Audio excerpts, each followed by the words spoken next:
on the Hour, sponsored by Progressive Insurance. I'm Monica Rick.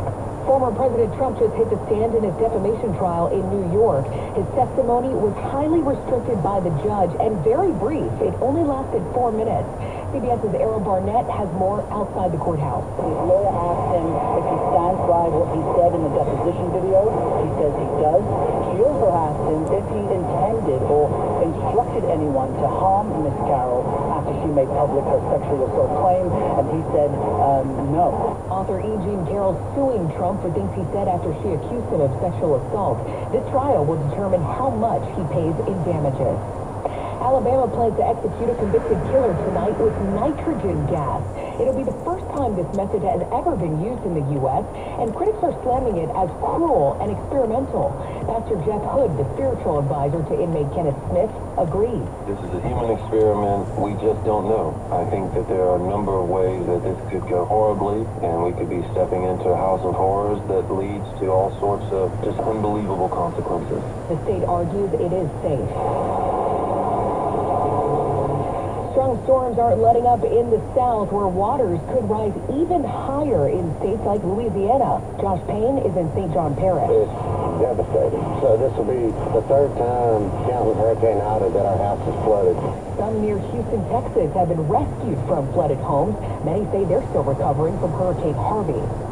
CBS News has learned the Biden administration provided advance warning to Iran ahead of an attack earlier this month by ISIS.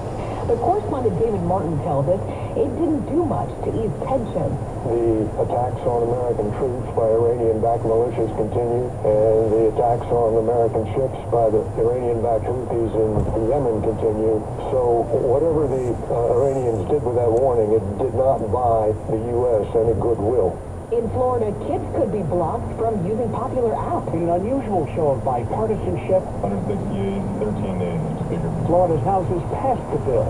If it becomes law, it would restrict children 16 and under from using social media. It would also shut down existing accounts. Republican Paul Renner sponsored the bill. He says the object is to protect children from bullying and other problems magnified by social media. Said CBS's Peter King. Budweiser's back at the Super Bowl with a new Clydesdale ad. A teaser was released today. The horses have been synonymous with Anheuser-Busch for decades, but this year they've got 2.5 minutes of airtime. The big game's biggest advertiser. This is CBS News. Well, that's today's news. Today's news. I didn't hear any good news, did you? I didn't think so. I guess it's all about perspective. The glass is half full. Well, as always, I want to thank you again for coming along with me on these Dash Cam News adventures. You know the drill. Peace, love, and all that hippie jazz. Bye-bye, everybody. It's 57 degrees in Petaluma, California.